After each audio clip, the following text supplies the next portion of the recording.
I think some of the biggest anxiety sources from like, where should I work? Like, where does God want me to work? And what do I actually like doing? I think you spend a lot of your life doing what people tell you you're good at or naturally where you kind of just fit in. And then you're like, well, what do I actually want to do? And it feels like this big thing where there's a right and a wrong answer. Where does God want me to work after graduation? Alumni, we're continuing our Help series this week, where we're sitting down with InterVarsity seniors and recent grads to talk through some of their biggest concerns about life after graduation. On this episode, we're joined by Tyler, a Mankato InterVarsity senior who's trying to figure out where in the world God wants him to work after graduation. He wants to honor God with his work, but he also wants to make sure he can eat, pay rent, and support a family someday. So what should he do? Let's see if we can give him some help. Welcome to After 4, your podcast for navigating life after graduation. I'm your host and guide, John Steele, and this one's for you, alumni. Tyler, welcome to the podcast. Thanks, John. I appreciate you having me in today. Absolutely. Super excited to get to chat together. Before we jump in too formally here, Tyler, will you just give us a really brief introduction? Tell us your school, your major, and your anticipated grad date here. Absolutely. Yeah. So I'm currently at Minnesota State University, Mankato. I'm a junior studying business management. Got an entrepreneurship minor in there as well. Nice. Cool. That's kind of the pace and place of where I'm at right now. Okay, sweet. And when do you anticipate graduating at this point? Yeah, sorry about that. So I'll be finishing up here a little bit early. Okay. My anticipated start would have been May of 27. I'm a little bit ahead in credits, so it should be this December 26, assuming that there's no whoopsie daisies by the academic advisors. Of course. Whatever happens, happens. Yeah. That's great. So at the time of you and I chatting here, you're somewhere in the neighborhood of like 9 months out from wrapping things up on campus. Okay. So you're just like squarely in the demographic of this particular series that we're talking about of like, man, I'm looking towards graduation, or graduation isn't that far behind me. And there's some stuff that I'm either just feeling anxious about or that has become a real sticking point for life after graduation. And so I've got some big questions, and I'd like help with that. And so you're joining us to share some of your own experiences with that. And I'm excited to see if we can walk away with just like helping you feel encouraged about what's coming next. And B, hopefully we've got a couple of tangible things that you might be able to say like, oh, I should try that out and see how this helps prepare the way, maybe. So are you feeling ready to jump into some of that together? Yeah, as ready as a guy who's not ready to know what the future holds. Yeah. Well, it's sort of mysterious, very mysterious for both of us. Not sort of. It's very mysterious for both of us. We'll see what we can do. Well, Tyler, how can I help? What are you feeling anxious or just uncertain about when you think about navigating life after graduation in less than a year here? Yeah. Well, again, thanks for having me. And that question right there speaks to the entire reality situation. I think it's when I look after graduation, I just see this, as I've described to my friends, this big old fog at the end of a cliff. Okay. You're like, my whole life, I've been working up to this cliff, right? I've been walking up the mountain. And now I get to the top of the cliff, and there's this fog that's been there, but the fog somehow is remaining dense. You would think there's this clarity of like, oh yeah, I'll just naturally walk out of graduation and then start working here. And I think some of the biggest anxiety sources from like, where should I work? Like, where does God want me to work? And what do I actually like doing? I think you spend a lot of your life doing what people tell you you're good at or naturally where you kind of just fit in. And then you're like, well, what do I actually want to do? And it feels like this big thing where there's a right and a wrong answer. I don't think that's necessarily true, of course, but it feels that way at times. Yeah. And then also you have to consider some real things too, like finances. Like, hey, even if I really want to do this, I don't have any money. You got to go somewhere where you can do a little bit of both. Those are some of the big things I'm thinking through. Yeah, what an image. The two words that stand out to me are this dense fog and a cliff. Those are both like, we get these dense fog warnings on our phones of like, hey, be careful about travel because it could be dangerous. That's like concerning enough that it feels foggy, but that it feels like it's sort of at the precipice of there's no ground under my feet as far as I can tell coming up here. And that evokes some emotions for sure. And not unusual whatsoever. And there was something that you said about like, sort of people putting you in places where it's like, okay, this is what you're supposed to do. And then you are approaching this time where it's like, okay, and now what do I do? But I mean, legitimately, you've had 20 some years of it just being, you go to school. That's the thing. And for the most part, the teachers just tell you this is what you need to know. I'm going to teach it to you. And once you get to college, you get to pick a little bit more. But even then, you have an advisor who's helping you like discern kind of next steps and the right layout of classes and those kinds of things. And now it feels like, all right, here you go, little bird. It's time to leave the nest and fly out on your own. Why is it that you think this specific scenario is causing the anxiety or uncertainty that it is? That's a good question. I think this is where I appreciate my sister Hallie. I think she's been on this podcast before. She has been. Yeah. She has been. Yes. And she kind of helps me discern through some of my thoughts as a wise counsel, in the sense that I'm awesome. Like, why do I feel this way? Like, what causes any sort of fear, just in general, right?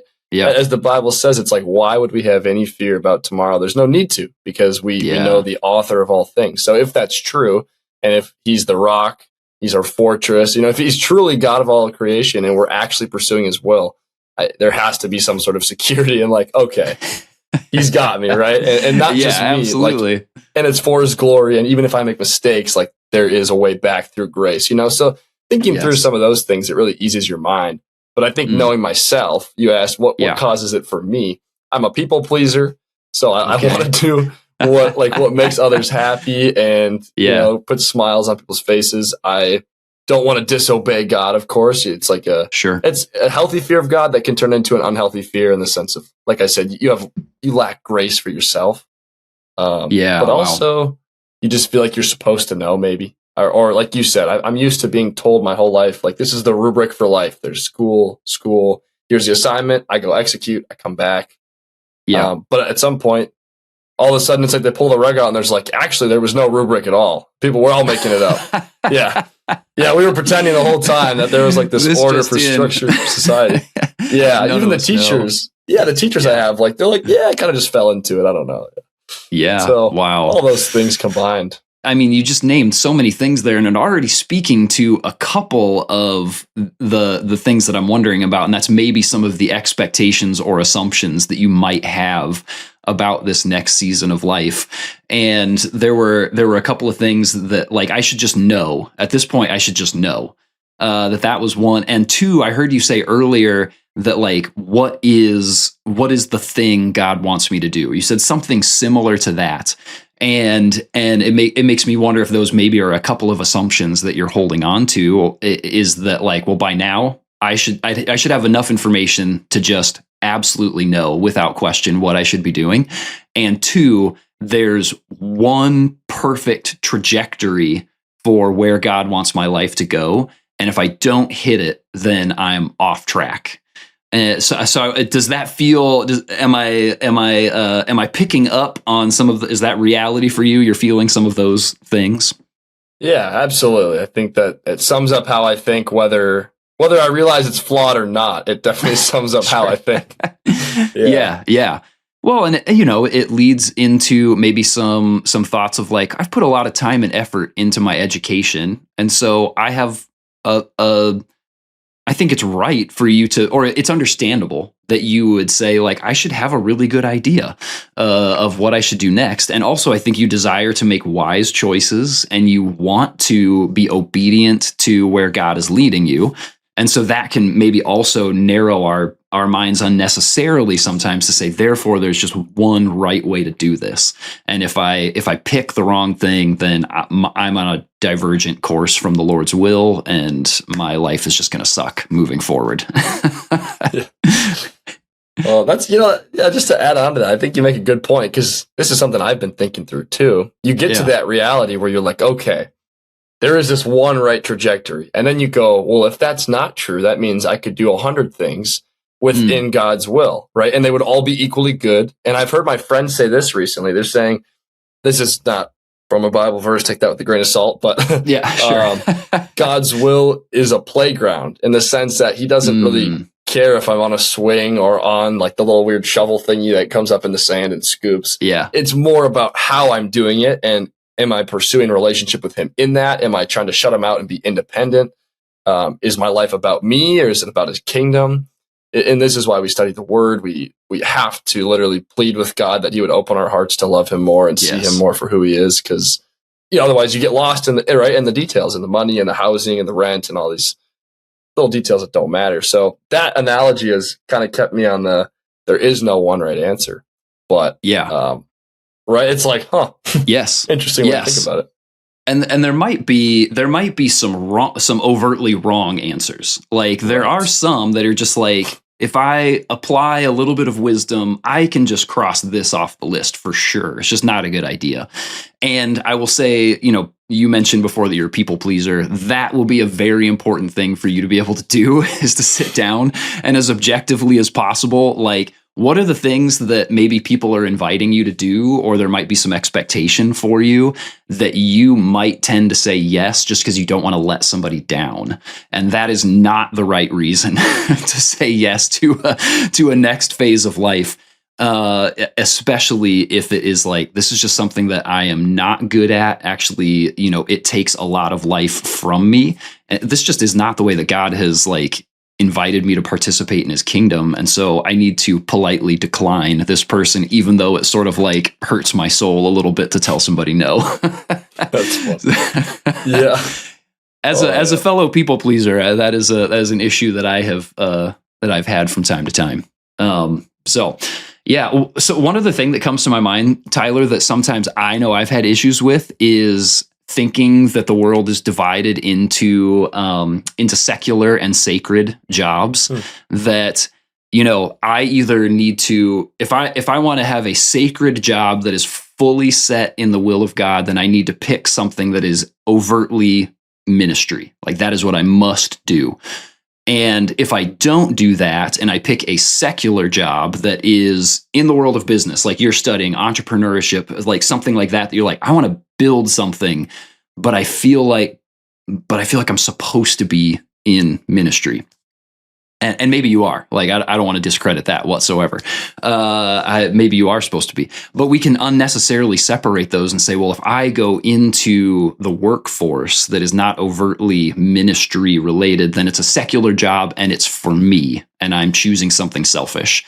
I'm choosing money over choosing Jesus. And I think that we can unnecessarily separate those things out because our jobs are sacred. And there are some jobs that just should not be done. They should be eliminated from the list. But yeah, I wonder if there could be the possibility of an unnecessary dichotomy that can be at war within us sometimes about secular versus sacred, and if that could be something that is adding to the anxiety. Maybe not. Maybe it's not. But for any InterVarsity student, I just have to think, man, maybe there's a war going on inside about secular versus sacred work when I graduate. Absolutely. Oh no, I've had those thoughts for sure for probably 2 or 3 years. I mean, coming out of high school, even, it's like, this is what I'm supposed to do because that's what Christians should do, right? And that's like you're drawing a box and making yourself exist in it. That's not what God says. And you talk about the amount of people in the world who have an impact that are Christians in a secular environment.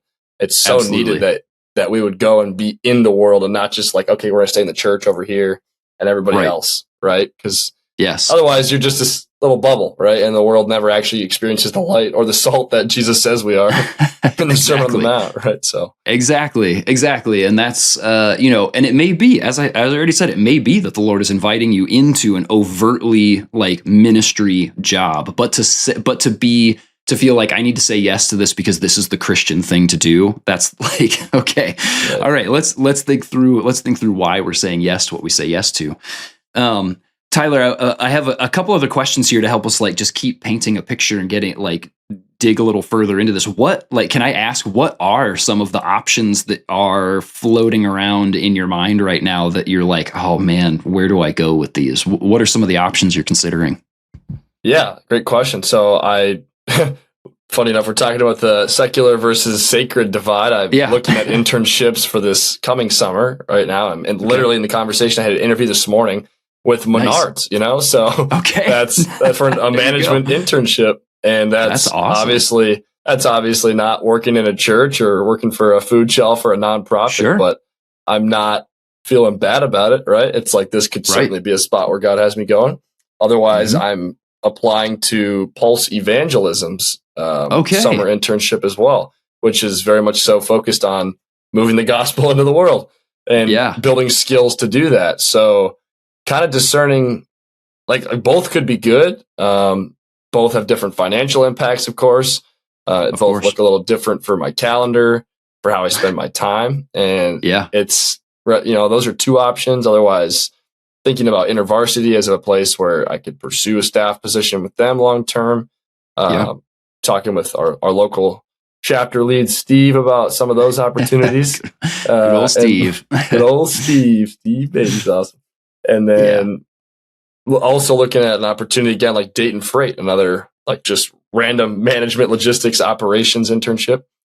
Yeah. Same thing. It's none of these feel wrong in any particular sense. They're just, how do you know which one's right? And then we get back to that same train of thought from earlier.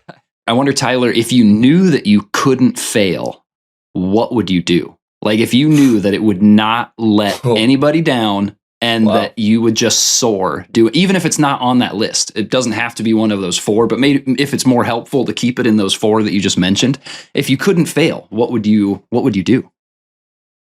Man, that's a great question. That is a great question that deserves a lot of reflection. What would I do if I could I didn't not ask fail? you to prepare for that question. No, that's okay. I mean, wow. I feel like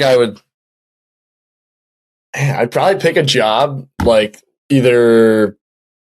Yeah, I love the idea of growing in evangelism skills. So that intrigues me just naturally because I want to learn how to preach. Like, I want to learn how to genuinely preach and tell people about the gospel. But I also want to like work in a corporate environment and see what that would be like and like legitimately gain skills. I know it would push me out of my comfort zone in different ways. Like, I actually have to be on it in an environment that I'm not familiar with. And then again, too, there's like, if I was choosing logically with like the circumstances in my life, I have to consider finances. I would definitely weigh that in as a factor if I wasn't people pleasing or choosing for any one person. Again, not even like I'm putting the money over Jesus. It's just like, I need to eat. I need to live. I need to sleep. So. Absolutely. Yes. You would be foolish to not be asking those questions. So starting to not feel bad for choosing, a job that maybe pays more or is at least helping you move in the right direction financially. I'd probably steer towards Pulse Evangelism, or I would consider Dayton Freight Menards very equal because it's just pretty much the same thing, different company. Similar tracks, different companies. Sure. Okay. Yeah. All right. I mean, I think that's helpful for us to know that that's helpful data there. What do you think you need to know that will make it possible to confidently make a decision? Like, what is is there a question or two or a sense of some sort that you need to have that will make it feel possible to decide about the next step? Some of the smaller things have started coming together, but like, where would I be living? Legitimately, if I worked like the Pulse Evangelism one, for example, I might need another job. So like, would I keep working the summer job that I have currently, or would I find a new job that fits? Like, what are the hours for that? What does it look like? Is it more of like a remote thing where I kind of design my schedule? Am I working with their schedule? Is there a way to do 2 things at once, or, kind of do a half and half, keep doing some of what I've done in the past? Otherwise, very just like practical questions. Yeah, it's nothing, no rocket science really. It's just kind of like, hey, is it feasible that I would do this and still have, the ability to, like I said, pay for life, but also like keep learning and growing in the areas I'm interested. So some of those very simple questions. I will say, those are my initial thoughts. Yeah. The background definitely has some of what you're asking too, where it's like, is this launching me into a a trajectory where I'm able to like maximize my gifting essentially. Like, can I, if I take that Pulse evangelism track, is that like the thing I not need, but like, basically once I graduate, I'm not really sure I can go back to an opportunity like that. So is this my window to try something like that? Or is it something that I could do in the future and take more of like a simple operational like route through graduation through like Dayton Freight or Menards? So yeah, some of those, like, is this where God is going to be able to use me and shape me, or is there some sort of way it'll happen even if I take a different route, right? Like, is there a one size fits all there? Yeah, that's a really interesting question. Is this where God's going to be able to use me and shape me? What do you think the answer to that question is? I would argue that God's desire to shape me is a lot more in his hands than it is in mine. I think he's going to manipulate the circumstances of my life to happen exactly as they need to, because I'm the clay and he's the potter. But I don't think my decision can really change his sovereign will for the universe. I think you might be onto something there, Tyler. Yeah. I think that's I think the answer is yes. Like, for any of those four things, the answer is yes. Like, God can use and shape you in any one of those places. And the other part of that is any one of those places can also use and shape you. And so there is an element of like, who is going to be in charge? Once I make this decision, once this decision is made, once the Lord and I do this together of making this decision, then who's going to be the one that is in charge of me as I do this? And so that, just another thing to keep in mind. But as you said, I believe that you're right. Yes, the Lord can use and shape you in any one of those locations, which does lead me to one more question that I have before we move into maybe practical sides of things. And if you have further responses to that previous question that come up as a result of this, that's great. We can keep both of those in tandem here. But what do your conversations with God look like around this topic at this point? Like, how are the two of you partnering together thus far in this process? I always feel like I'm not doing enough or asking enough, and that is both legitimate and a bit of OCD with myself. Like, oh, you're never doing enough. Okay. When are you ever doing enough for God? And it's the aspect of like, So I'll leave that as like a side detail, that totally. Like lingering feeling. But absolutely. I think I definitely could be more intentional in the quiet time aspect of like, I'm just going to sit. And when I do try and sit and talk about like these big life questions, like career, relationships, finances, all these things that are out of my control, but they are my decisions to make ultimately. I kind of just approach God, and first I try to follow the Lord's instruction for the Lord's Prayer. Like, first, like, hallowed be thy name. Like, who am I in the presence of? Like, I want to acknowledge that I'm speaking like we were talking about, to the sovereign God. Even if I'm not feeling that way, I usually just have to remind myself. And I'm not always like, I'm not that guy always, right? Of course. Sure. A lot of times you come in, you're like, Lord, I'm just feeling overwhelmed. And then you're like, okay. But, kind of try to steady my heart. Like, who am I talking to? And try and speak praise to God, even though I'm not feeling it. And acknowledge that whatever path I'm choosing, whatever ways I'm going, it brings you back to Proverbs chapter 3, verses 5 and 6. Trust in the Lord with all your heart, right? Do not lean on your own understanding. And that one gets me a lot. I'm like, well, I feel like all my decisions are my understanding. I'm always leaning on my understanding. But and then it's acknowledging him, or some translations say to know him in all your ways, and he will make straight your paths, or make your paths straight. So it's like that trust that I will bring this to you. I'm going to keep telling you about it, how I'm feeling. Like, I'm going to let you into my emotions. And then at the end of the day, like, I just got to let it go and kind of just go live. Like, I have homework to do, right? I have friends to hang out with and absolutely people to build a life with in the meantime. So I've kind of had to learn that balance of getting out of my head, because I'm oftentimes so up here that I miss out on the world around me. And it's like, dang, what a sad thing. So that's absolutely. That's kind of where I'm at. Sorry. No, that's great. That's really helpful. I wonder, Tyler, as you reflect on maybe times that you've spent with the Lord in this process, do you get the sense that you are trying to convince God to give you the answers, or that you are trying to get yourself to quiet down and listen? Like, do You understand sort of the difference in those perspectives? Is there one of those that seems more like the experience that you've been having with God in this than the other? I see what you're saying. Let me just talk through this to make sure I'm understanding it correctly, but I think I know what you're saying. So the first would be like, I'm trying to like pry this answer out of God with a crowbar, like, give me the answer. Yes, and exactly. Then the other would be more so like this patient stillness is kind of maybe what you're alluding to. I would say maybe I feel like I come in with the first option and then I try and settle into the second. Okay. It's like, here's how I feel like God. I'm like, I need to know. And then I'm like, I don't need to know.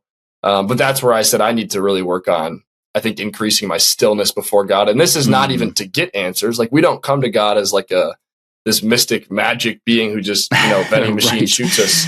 This is the next right step. And then you're like, thanks, God. And then you just, So it's been some learning in that. But I think I'm really trying to work into the second option where I have this relationship. And this has been some of my spiritual growth right now, is just like, God is a very relational God. He has this abundance of grace.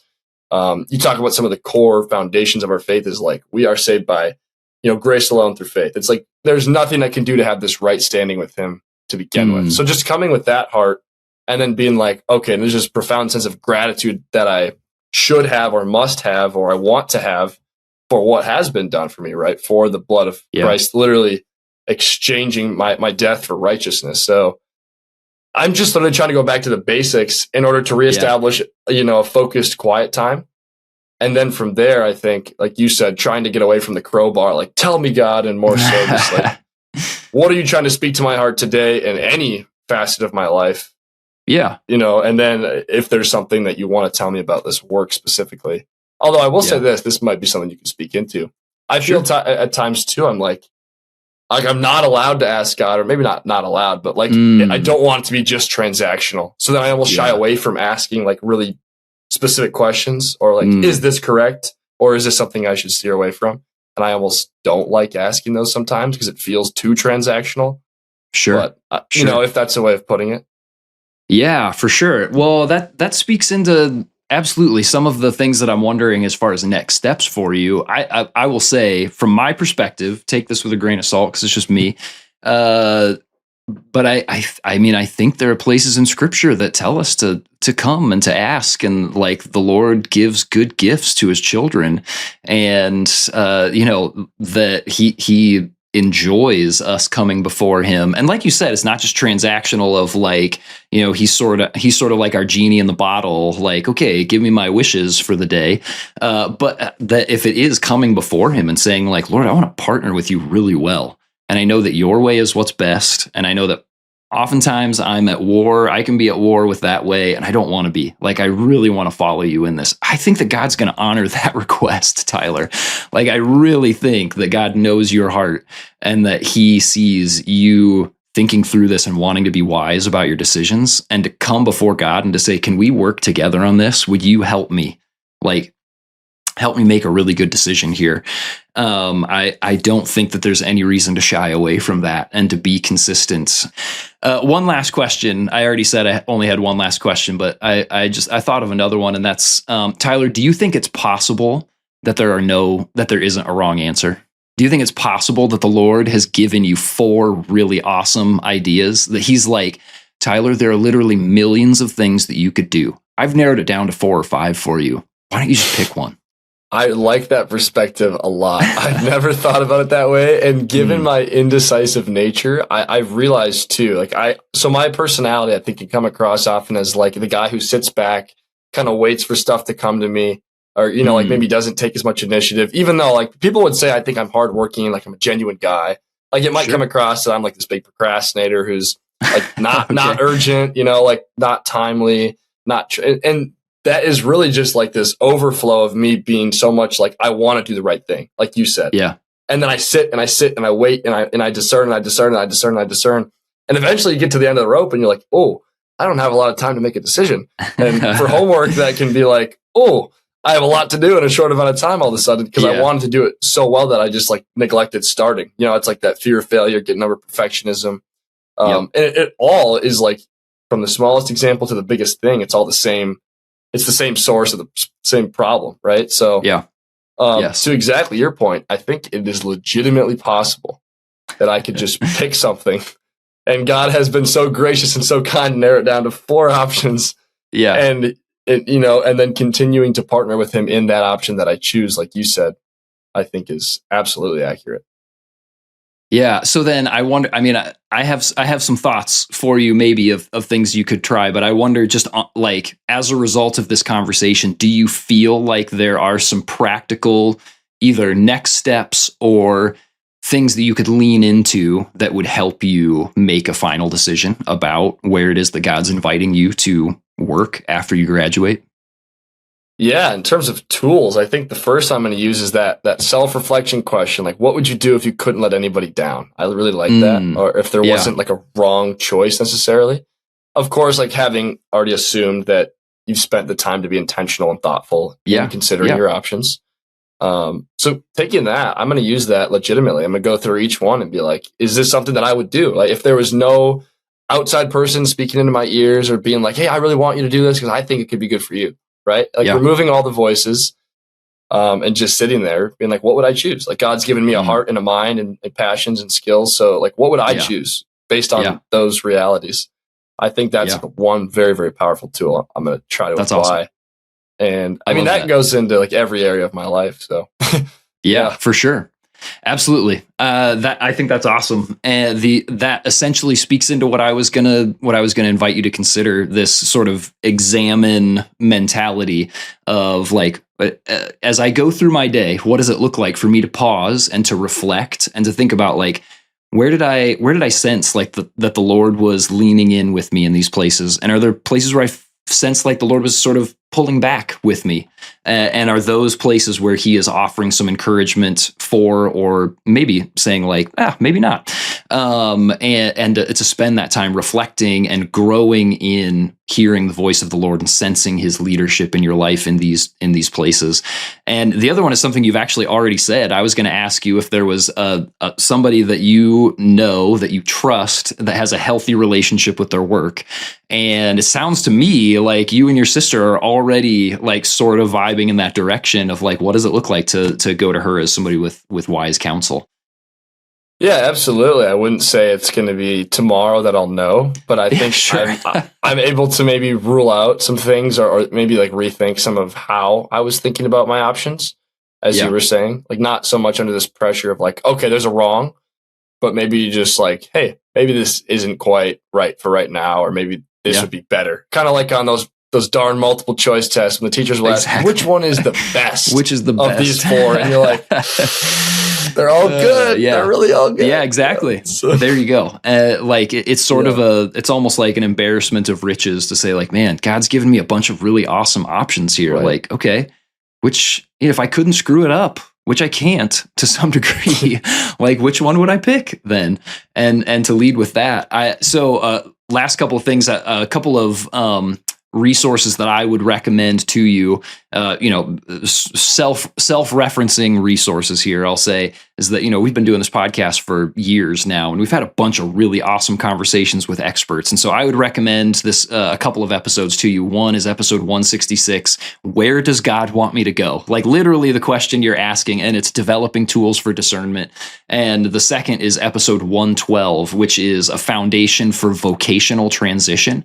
And in that conversation, we talk about developing a solid foundation for how we think about work and vocation, which might also help bridge the gap between some of that like sacred and secular mindset, and maybe alleviating some of those concerns. And that the last resource is that I want to give you a copy. I want to get you a copy of the book After College by Erica Young Wrights. If you don't already have it, I would love to get that for you, because it's just a fantastic resource for thinking about next steps of life coming up here for you. Tyler, as I think about my own experience, I will say, I already said this before, but nothing is wasted. Even if you make a quote unquote wrong decision, there's nothing that's wasted. Tyler, I moved super far away from home. I got a degree that I don't use in the field. I spent a couple of years teaching, and I don't teach anymore. I spent most of a decade as a campus staff with InterVarsity, and now I'm a podcast host. I mean, very few of those things feel overtly related to one another, but God is using every single one of them to accomplish his will in and through my life in the unique way that he wants to do with me. And he's going to do the same thing for you. Even if you like take a few years to figure out, like if there's a few quote unquote wrong choices, like, man, there are things you're going to take away from that he is going to use to put together this really great masterpiece of skills and abilities and experiences that you're going to be able to take with you as you continue to identify like that path. And that path has a lot of space to move around in. You just almost can't screw it up. Like if there are choices that you know without a shadow of a doubt are unhealthy or bad or just like, I don't want to do it. Unless it's just disobedience, I don't want to do it. That's a different story. Right. But like feel free to cross those things off the list. And outside of that, Tyler, I really don't think that you can screw this up. Like I remember when I was a little kid and it was time for me to take on mowing the lawn at our house. And my dad was like, here are the boundaries of our yard. Here's how you use the lawnmower correctly. This is ideally what the lawn would look like afterwards. But as long as you do it safely, you can't screw this up. All I'm asking you to do is to cut the grass. That's what I want. That's so funny. I love that. And I was probably terrible at it at first. And as time went on, my lines got closer and tighter and neater. And I got better at mowing the grass, which was the ultimate goal. And I just got better at it over time, doing what my father had invited me and asked me to do.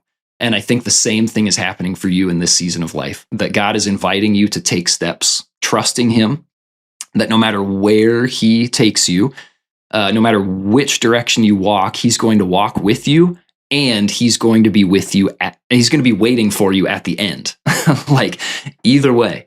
Both of those things are going to be happening. And I think that there's just a lot of space for you a lot of freedom for you to be able to improv as you go along. And that God's just excited to see the way that Tyler, this unique dude that he made, the way that you're going to improv in the spaces that he's putting you. Man, that's cool. That's a good way of thinking about it. The grass. Go cut the grass. It could look like this at the end. Doesn't have to. Yeah. It probably should, but that's all right. Give it your best go there, kid. You're going to learn by doing it. Yeah. There is something special about that too. God just letting us live. Like he lets us go through, refining fire to remove impurities and also just to grow up. Like he lets us mature by living. It's not like he's rushing the process for us to become 80 years old, right? Or, he wants you to be 20 when you're 20 and 30 when you're 30 and 40 when you're 40 and take it day by day. It's like God is a slow-paced, patient God. He's not like our fast-paced American society is, right? No, exactly. Tyler, thanks so much for hanging out, and thanks for your willingness to share these things and to talk through them with me. And I really, obviously, because I've already asked you a couple of times, my hope is that this is helpful and encouraging for you. But I also think that you are giving a really great gift to other alumni like you who are tuning in, who are in a similar season of life and asking, there are very few people in your shoes who aren't asking this exact question. So thank you for being willing to say like, hey, I'll ask it publicly and we'll see where things go. So thanks a lot for gifting us with that. I really believe that this is something that's going to be helpful and encouraging for your fellow alumni who are wondering the same thing.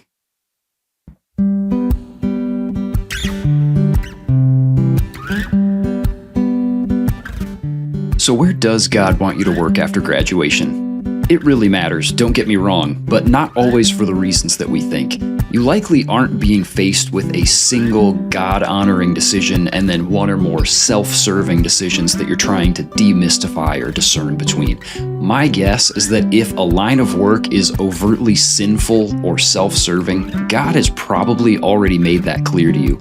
And at that point, it's really just a question of obedience, and I'm guessing that you've already removed it as an option anyways. So problem solved there.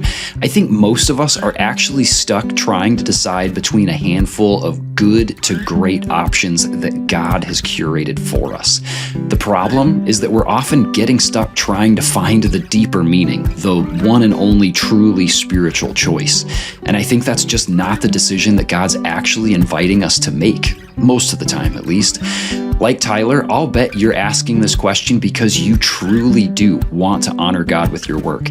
And like Tyler, I'll bet God has offered you options that will allow you to do exactly that. Pick one. Which one are you most excited about or most gifted in? Is there an opportunity that you'll never have again in life? Just give one a try. And if you find out that it's not the right fit, it's not a failure, alumni. You've learned something. You've probably gained some useful experience, and you've just narrowed the field of future decisions. All of those are wins, not failures. Alumni, your work, your vocation, your purpose, and your ability to honor God in all of those things, it's not riding on a single decision about your first job after graduation. Be thoughtful and prayerful and invite wise counsel. Please do those things. But then feel free to just make a decision. And wherever you go, just make it your priority to honor God, to bless your coworkers, and to do your absolute best in your work. The Lord will direct you from there. I promise you that. Hey, if you wanted to catch any of the episodes that I recommended to Tyler, I put links to them in the show notes. And if you're a senior or a recent grad who's listening and you would like to join me on the podcast for a conversation like this one, reach out to me. Send me a DM on Instagram at After4Pod. I would love to see if I can help you with a specific issue that you're having about navigating life after graduation. Tyler, thank you so much for sharing with us about this big decision that you're trying to make. I trust that God is directing your paths. Alumni, be sure to come back next week. Our friend Josephine from the 200th episode celebration is returning, and she's wanting help adjusting to a new town after graduation. Let's see if we can help her out. Until then, consider sharing this episode with one person who needs to hear it, and I will see you in the after, alumni. Thanks for listening to After 4. This podcast is brought to you by the InterVarsity Alumni Relations Team, hosted and produced by John Steele, production assistance by Mike Centera, edited by Caleb Leppert, and our After 4 theme music was written and performed by John Steele.